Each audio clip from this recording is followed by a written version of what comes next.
whatever that It's a means. good place to It's a be. good place to be. Um, there is a lot, there's a lot going on.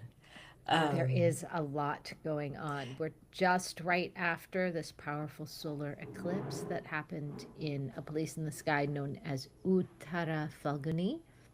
Of course, we're right after the fall equinox. I heard that it's technically today, which is also supposed to be the day of the rapture. Did you hear about that? Sure. Is it the Yeah, rapture I right heard now? something about Yeah, that. I mean, yeah. I guess I didn't make it into the rapture. I guess not. I Or didn't maybe know I did. I don't know. I didn't know that raptures got scheduled on like specific dates. Like Tuesday, the 23rd of September 2025 is not the way I am met. I thought the rapture was a little bit You thought it was a beyond. little I thought it spontaneous? was a little more spontaneous. I thought it was a little bit beyond the confines of like one calendar, you know? Um, but apparently, also, I didn't know that the equinox could just fall on any old day. So today is Right. theoretically the equal day night moment Hmm. and the rapture. Um, we did come just like a Big bonus, news. big news, a bonus thing going on. Um, we did just come out of this partial solar eclipse. There's a lot of transits happening. The Western astrology zeitgeist is up in arms about Mars entering Scorpio, but by our calculations, we're a few months away. So, Yeah. like, that's also So confusing. hold up there. Hold up, hold up. Everyone's like, I'm feeling the power. I'm like, that's something else. Sorry. Hate to break it to you, but that's not what's happening. But cool. It's cool.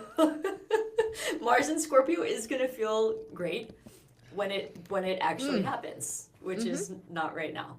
Um, Also, I think we're gonna have to schedule this for I think I'm gonna like foreshadow a future episode where I'd like to return to some of the longer term transit themes around Saturn and Saturn's Yeah, transits. And sure. I'm only bringing that up now because Saturn did have that direct aspect on this recent On eclipse. the eclipse. Yeah, and absolutely. and so some of the collective themes, even the rapture actually, is my favorite theme of the day. Yeah, apparently you're It's really like feeling this rapture. I am. I mean, like I said, I'm somewhere between Earth and the sky, and maybe I'm just on. Maybe I'm in it. Maybe I'm enraptured right now. I think you are. I think I am. If you don't hear from me later, you'll know. So, I looked this up because, I just needed some more what we call schema on this. Mm-hmm. Um, and actually a South African pastor claimed that Jesus will return on September 23rd to 24th. We've got a window. It's a Okay. window. There's more. Okay. Okay. 2025. Okay. Okay. There's And more time. apparently social media is blowing up about this. So that's probably how you've heard about the rapture. That's how I heard about the Um rapture. Yeah. yeah. Um but I mean there's some pushback on this. Because there are biblical passages that says no one knows the day or hour. So, it might not be rapturing today. Okay. But maybe Yeah. tomorrow. This kind of Maybe reminds. tomorrow. Remember when the world ended in 2012 and also Oh in yeah, the year yeah. 2000? It's kind of. 2000. Yeah, but Ooh, also the end of the Mayan Deltron. calendar. My Ooh. music pick for today is Ooh, Deltron Deltron 3030. 3030. Hey. That's a great Oh, choice. it's That's so a great good, choice. especially, Navratri and fall Yeah. equinox and this eclipse and possibly the rapture. Possibly the And rapture. it's really interesting. I was reading this beautiful um this beautiful verse in the Vyana Bhairava Tantra, which is a text from the Tantric period in India. And there was a line in it that said, the threshold is is already the entrance. You're already in. If you're at the threshold, you're already in, just as heat is not separate from the fire. How Heat. they're one thing. Once you are standing at Mm. that liminal gateway, that threshold, that betwixt and between, you are already in it. Oh, I like that. Isn't Um, that beautiful? Yeah. Side note, my music pick I think is gonna be Rapture by Blondie. Oh, good one. We've Yeah, got little we, Deltron we 3030. We yeah got a little yeah we got a Blondie. little Blondie, yeah. And are we? I think we just before we even know what we're talking about, we're Yeah, doing our we don't even know what we're fashion. talking about. We're But already we got in the music. fashion and music and movie picks. Remember in the '90s there was that cult of people who all like literally drank Kool-Aid and then like raptured, ascended themselves via suicide, Jim and they Jones? didn't they all wore like white Nikes Jim at this. Jones. Was that Jim And Jones? I believe it was Jim Jones. Well, I mean, that's one, but that was in the 70s. Jim No, Jones this was a was in the cult. '90s. Oh, yeah, yeah, yeah. Yeah, Down in, yeah. like, in Texas or something. Yeah. I think white. And actually, I almost bought a pair of white on white on white Air Maxes, but they were too big at the thrift store. But I think that that's my fashion pick. It's the white on white sneakers for no particular reason. Ugh. Sorry. I'm sorry. I like how you're intently researching the rapture during our podcast. Okay, so Well, of let's. course I am. I mean, it's kind of a big one. It's definitely like a mythical. It's kind of mythical. Um, there. Okay, so let's make a little agenda. First of all, maybe this is a disclaimer or just a statement of fact.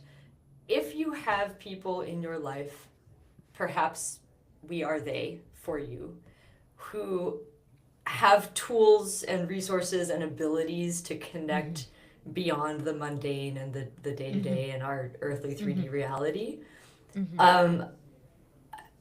Just know that they are also humans who are also affected by all of the things that are going on. So I'm saying this because while we may have insights and some clarity, Yeah. we are also very much in whatever is going on in a certain moment, which is to say that also, if your sleep has been affected by the eclipse season, so has mine. If you don't know what's going to happen to your life in 2026, guess what? Neither do I. Absolutely.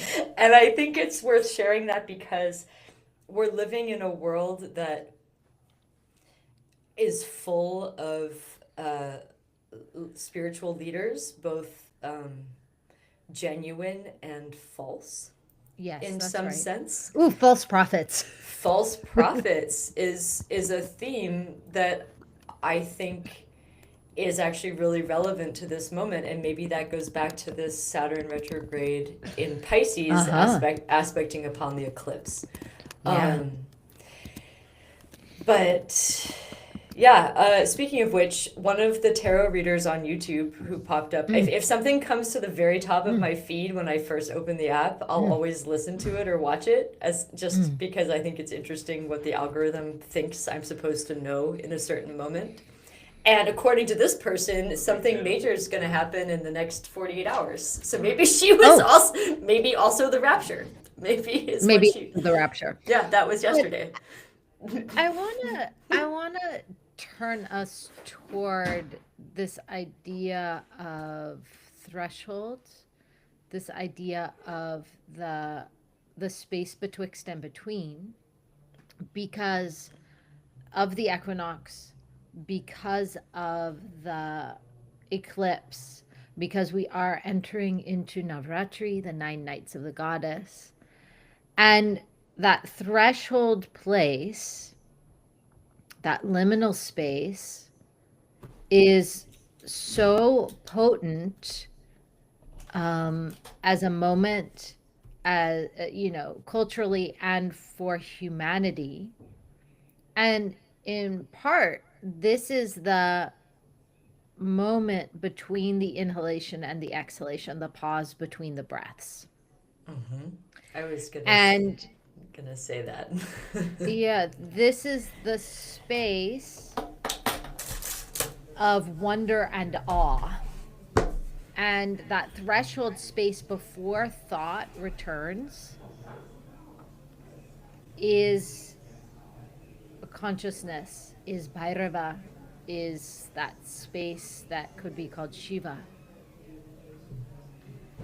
It's the gap before pleasure becomes craving. or when awe stops your mind. It's this also the space between the construct of time. Yes.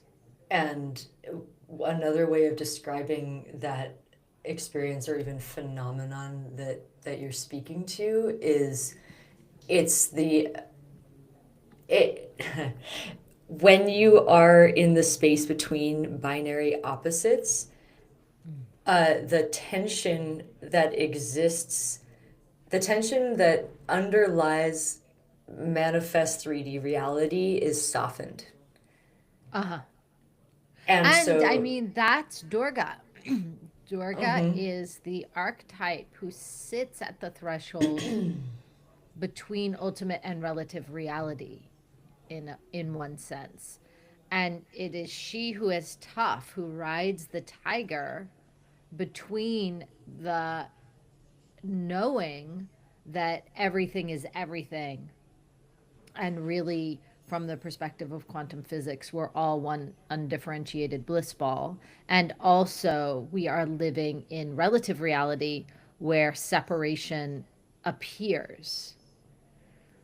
And this is why Durga has 10 arms and has every instrument and every weapon to deal with every circumstance. And she sits on her tiger with just a little crescent moon smile in perfect equipoise between the ultimate reality and relative reality. And she sits right there at that threshold. She who is tough, she who is the guardian of that threshold. Because if we fall too far into the idea that we are all one differentiated bliss ball and reality does not exist in the way that it appears, we might not really be ready to bend the matrix, and the bus might run us over if we step in front of it. In fact, I'm pretty damn sure that it will run us over if we step in front of it right now. And yet, at the same time, the bus doesn't exist and we don't exist. It's a lot to hold. And I was, And to yeah. your point about teachers holding space, uh, we sit at that threshold even perhaps more intensely. All day, every day. All day, every day. And then, like I just came out of a very intense 3-day Panchakarma, Ayurvedic Panchakarma, 4-day Ayurvedic Panchakarma, where I was working with one client intensively for many, many, many, many hours every day to offer them an intensive purification, rejuvenation, and transformation that they received.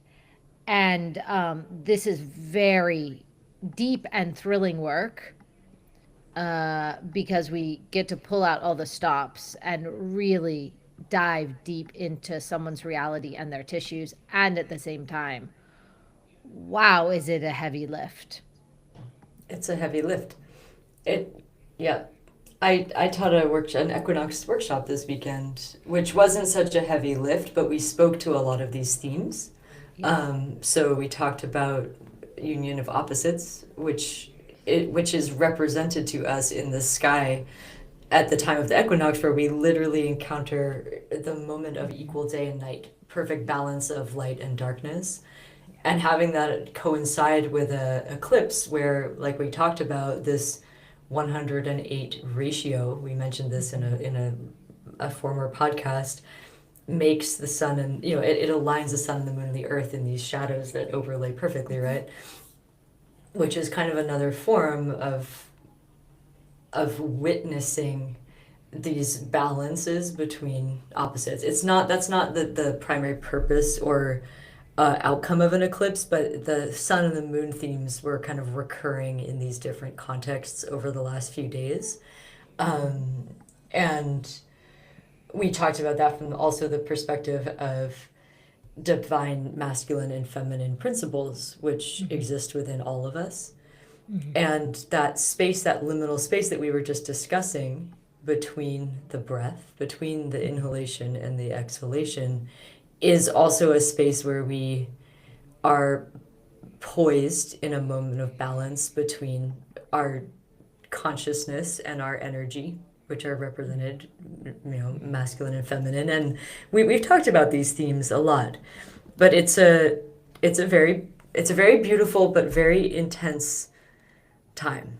Um, I think that there are individual and collective transformations occurring in this moment that are extremely powerful.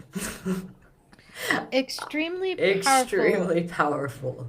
And I also, it's quite interesting that the definition and consolidation or attempted consolidation of rigid binaries of masculinity and femininity are some of the most publicly contested, up for grabs definitions and discourse in our culture, in Western culture at the moment. I mean, the macrocosm and the microcosm That's right. are always Yeah. interacting. And we Yeah. could say that our 3D social experience that we're having as a collective, like as a nation or even as a global society, is a microcosm of the universal macrocosm. Or Correct. we could also say that what's going on in our society around us is a macro reflection of the harmonization that we have to constantly work to balance inside of our own microcosmic reality. Mm-hmm. And And both it's and. both. It's both and that's why you don't show up for practice once. That's why you could show up for Practice, practice, all is practice, coming. practice, all is coming. It takes dedication and constant both repetition and evolution to remain on this path. It's a lifetime commitment. Mm-hmm. Which I hope is not a deterrent.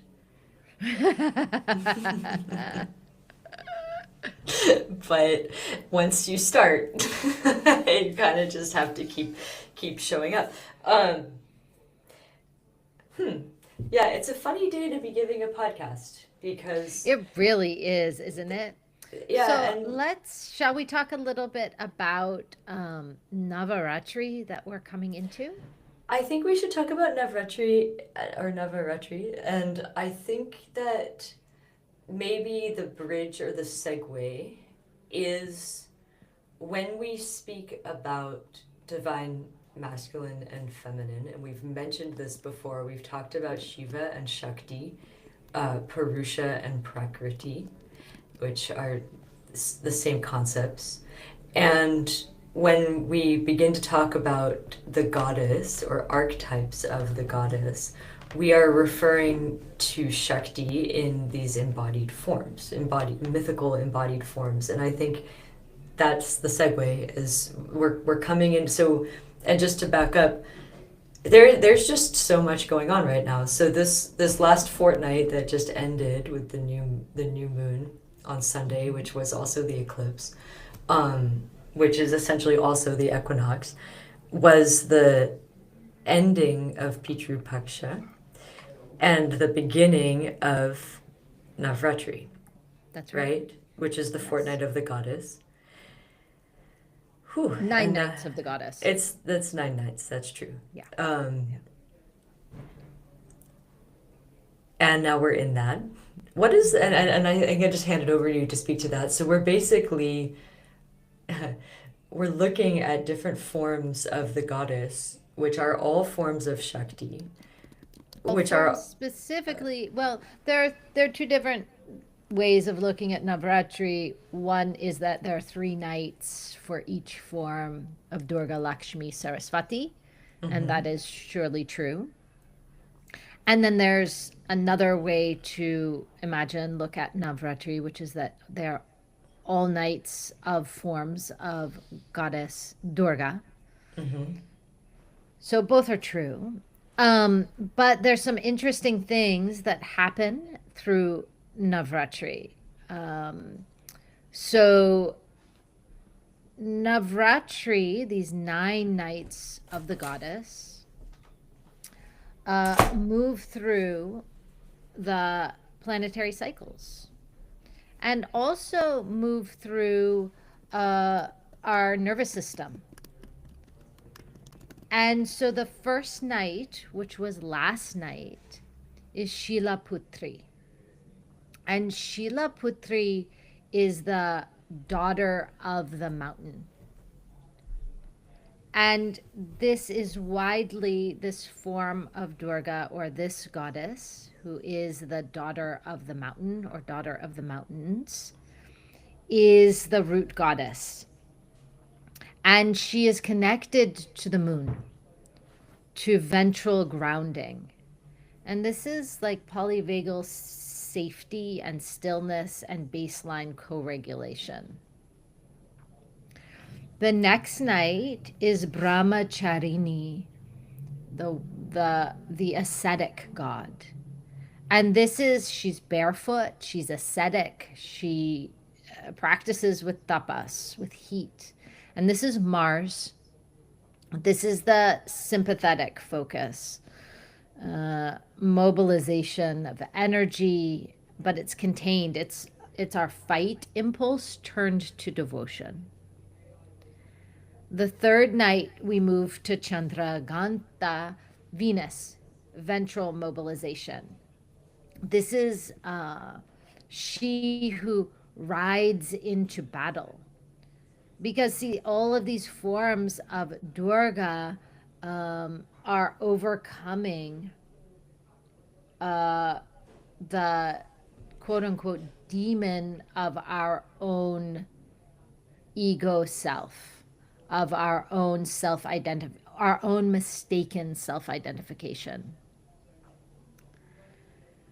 And so this is anger used protectively, like a healthy fight, without just flooding the nervous system, where we stand our boundary just very clearly and peacefully. Kushamanda is the cosmic egg mother, she who has radiant laughter. And this is the sun and its ventral expansion. This is like joyful ventral nervous system activation, like creativity bursting forth.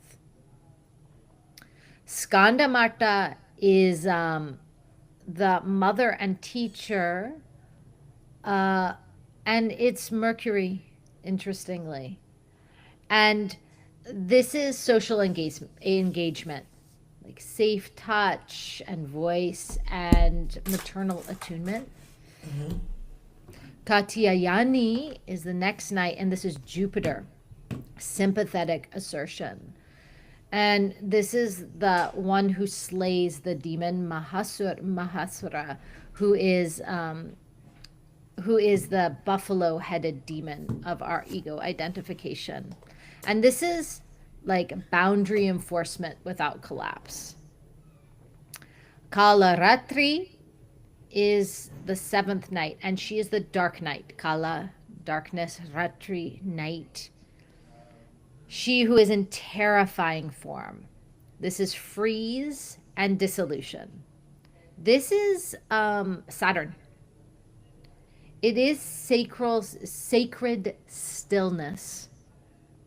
So it is when we come into dorsal vagal overwhelm, but we enter into it consciously, where we go into silence, we go into stillness. And actually, when we move into silence and stillness, especially when we first move into silence and stillness, this can be absolutely terrifying. Then we come to Mahagauri, she, the great one who is white. And this is Rahu, the white luminosity after the dark. Interesting.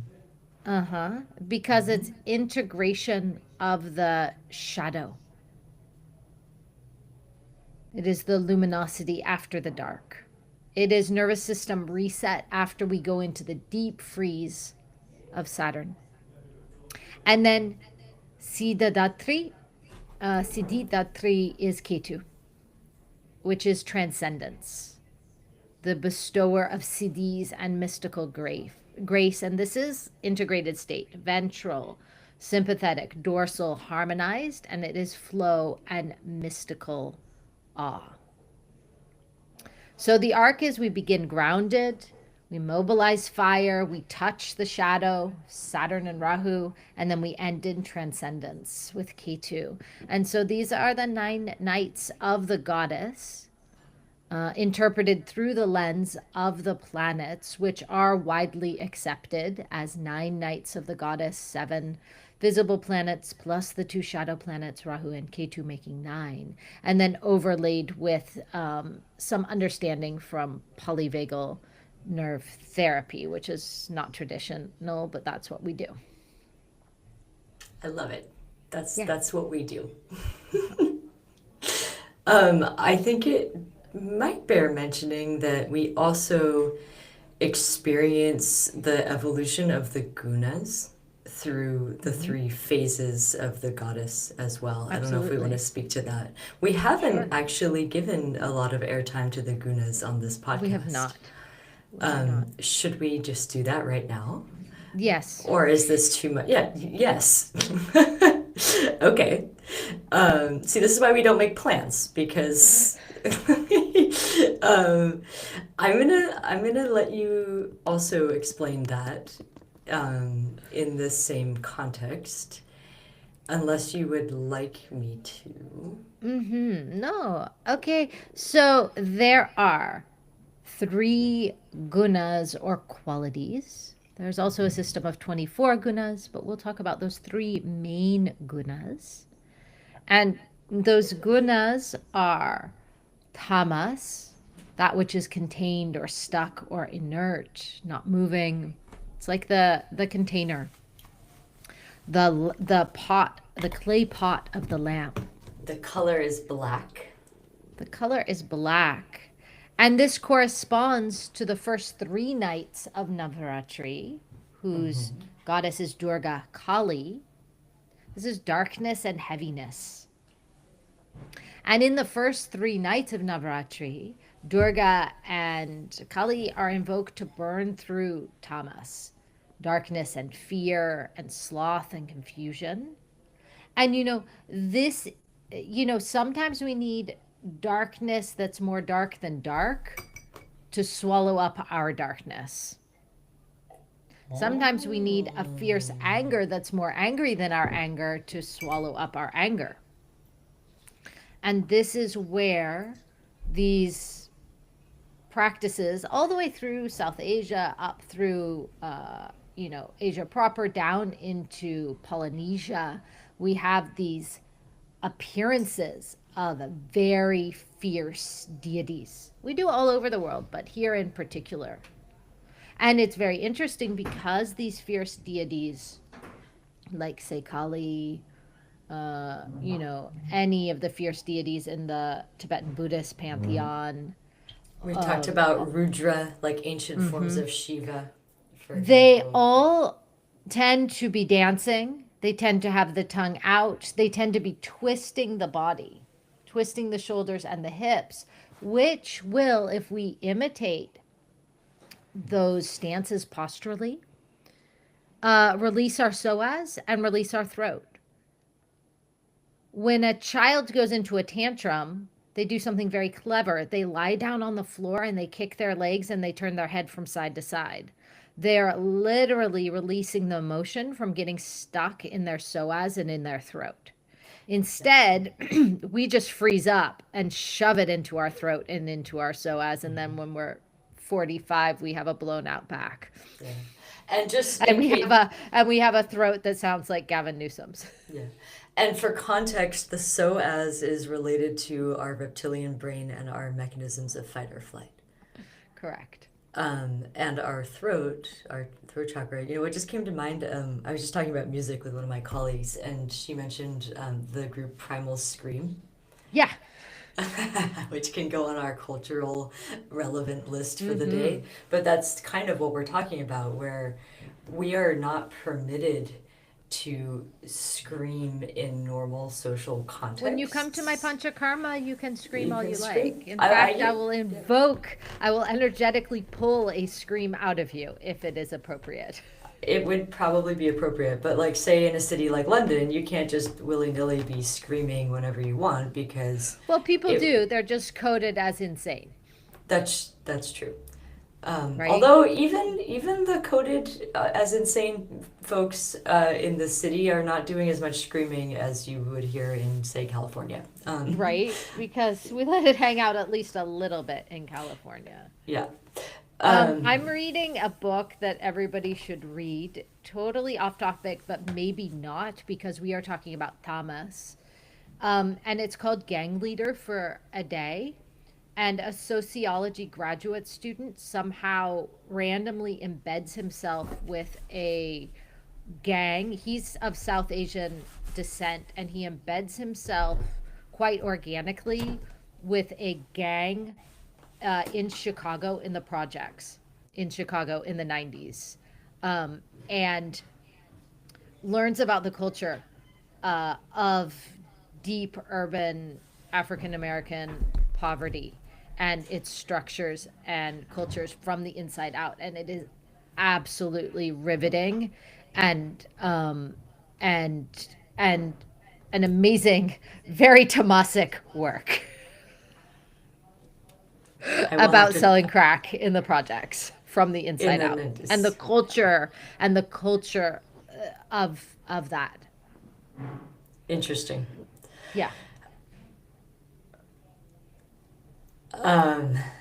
Wow, we are on a tear with this We podcast. really are. Like, how are we gonna write up a description for this one? Because I want to like know. I want to keep adding even more context, which is that we may have to have future podcasts that delve deeper into this concept of the gunas, and Yes. we can also tie it back so the Vedic astrological charts that we reference frequently on this podcast are divided also into the 3 cycles of the gunas as we move through the sky. Yes. But it came up today in the context of Durga, Tamas, Lakshmi, Rajas, and Rajas, which I haven't Sara. finished, so I need to go Yes, back yeah. to. So Rajas is activity or desire or passion. If we're talking about a lamp with the clay pot, traditional deepam with the clay pot being tamas, the Rajas is the flame. It is the fuel and the flame itself. And so the next 3 nights of Navratri are dedicated to Lakshmi. And so this is energy and abundance after the tamas is cleared. And so this is the cycle of red, whereas the tamasic is the cycle of black. And then finally, the light that shines out from that deepam, that candle. So a traditional candle is a clay pot filled with ghee and a wick that is burnt. The ghee is the fuel and sends out this light. And you can think about like Neolithic people. The night is dark. There is no electrification. If you have a lamp in the dark, this is a miracle. This is a miracle. And it is no wonder that Hatha Yoga Pradipika 14th century text is called Light on Yoga of the Sun and the Moon, or that Iyengar borrowed the name of his book Light on Yoga from Hatha Yoga Pradipika, because a lamp is like, really think about it. If you are hunter-gatherer, or Neolithic, you have a campfire maybe, but then if you have a lamp, it's portable. You can carry the light with you.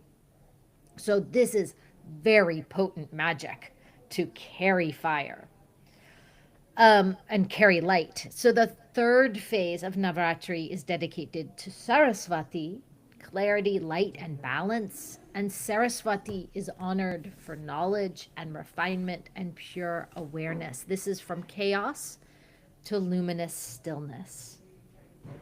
So through this cycle, we dissolve tamas, we channel rajas, and we rest in sattva. And so this is Durga into Lakshmi into Sarasvati. This is a purification of the gunas in the mind, in the body, in the nervous system. And by the end, Devi, Mahashakti, that which is all of creation, that which is coded as feminine, rests into Bhairavi, that which is pure awareness, the consort of Bhairava, who is pure consciousness. Did I do it?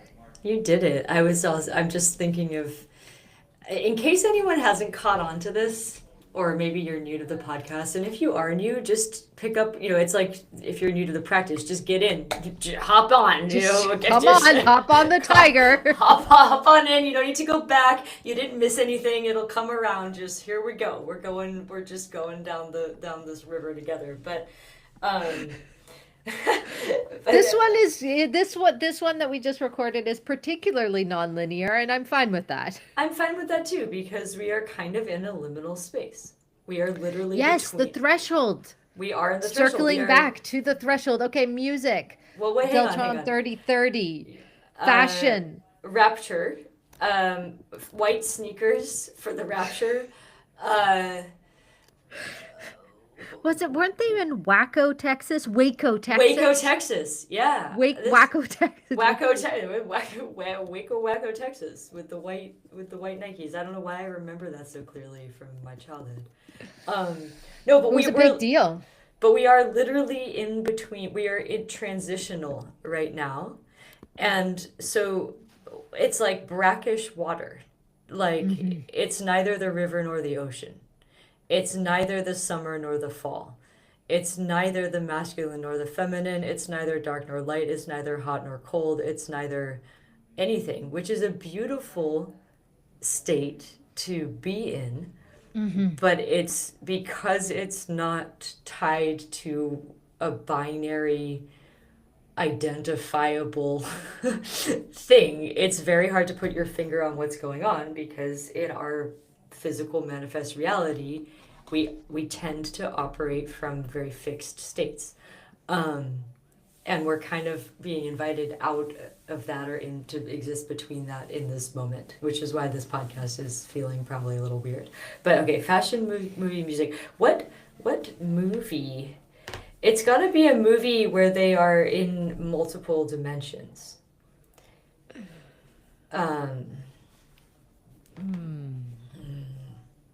Harry Potter. Harry Potter. But you know what came through, which is... Wait, The Matrix. No, we'll save that one. No, we're saving that one. We've used that one. No, what's weird is, and this is like not because of the actual movies themselves, but before sunrise and after sunset, because sunrises and sunsets are also liminal spaces. They are the pause between the day and the night. They are the pause between the inhalation and the exhalation, where fixed binary identities are in question, right? Yes. Like, you're not day, you're not night, you're dusk, you're dawn, Yes. And like, if you're not breathing in Sanskrit, it's called sandhi, which is junction or thresholds. It's between inhale, exhale, between waking and sleeping, between sunrise and right at those points, between one thought dissolving and the next one arising.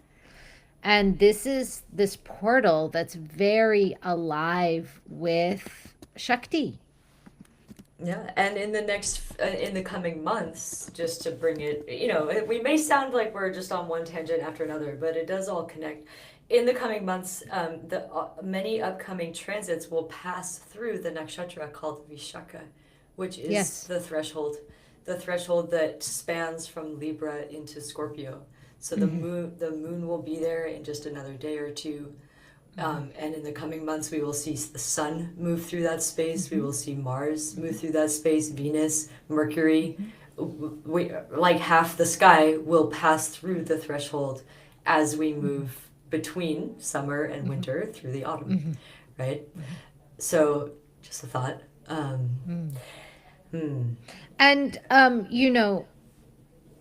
these Santi, whenever a planet is in the last 1 degree of a sign or the first 1 degree of the next, it's like this transitional um, moment where it's like they're standing in the door of the next room, the next house, the next placement, and they're not fully in or out.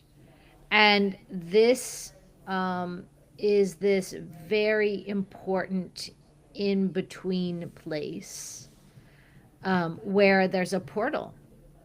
We need to have instability to create shift.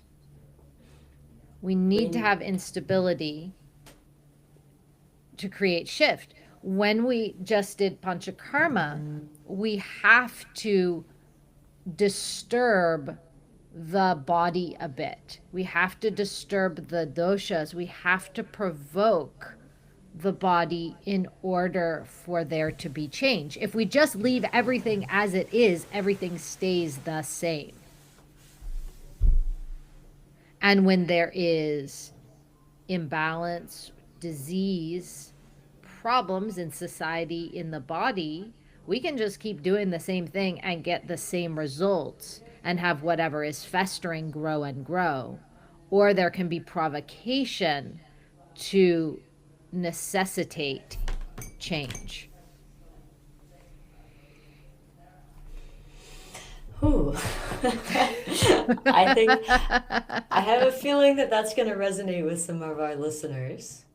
And maybe like we didn't think of a movie. Oh, we didn't think of a movie. Unless we want to go with the before sunrise, after sunset theme, which is kind of divine masculine and feminine. I like that. Saying. Yeah. I like that. It is. Yeah. Yeah. Yeah. I think that being asked to sit in a liminal stage of your life, whether it's hours, days, weeks, it might be weeks at this moment, of kind of not knowing, is something that we are not invited to do in a kind of standardized way by our society, but is actually incredibly natural. And we've talked about this in so many different ways. We talk about Gandantas, we talked about eclipses, we talked about transitions, we're talking about thresholds. These are all aspects of that. And I think if there was ever a time to just give yourself permission to just be in the throes of change without knowing what it's like, somebody described this really well recently. It's like when a butterfly is emerging from a cocoon and it's still kind of sticky. Yeah. I actually said this to somebody the other day. It's like you're gonna bust out of there, but you might have to like kind of struggle out of the cocoon a little bit. It's like there's That's like right. bits and pieces of it stuck to you, and you got like we're kind of in between, like shaking it off, or being in a state of metamorphosis is incredibly weird, but essential, right? And I think that in so many ways we're experiencing that as a collective right now, and even our great anchors, interestingly, our great anchor planets that move slowly, like Saturn, is in retrograde, right? And moving into a threshold degree of Pisces over the next few months. Jupiter is about to be at 29 degrees in Gemini in the next few weeks. So even our big, great anchor planets are also in the threshold. Yes. There's a crack in everything. That's where the light gets in. Leonard Cohen. What song is that? What's the name of the song? What's the name of the song? If you said it, I would know it. But that's a nice. Oh, yeah. That's a nice song for this. Right. Although I think going with Primal Scream is. I like Primal Scream. So way to recommend. I got to look up. I'll just close out with this one. What's like a great song to?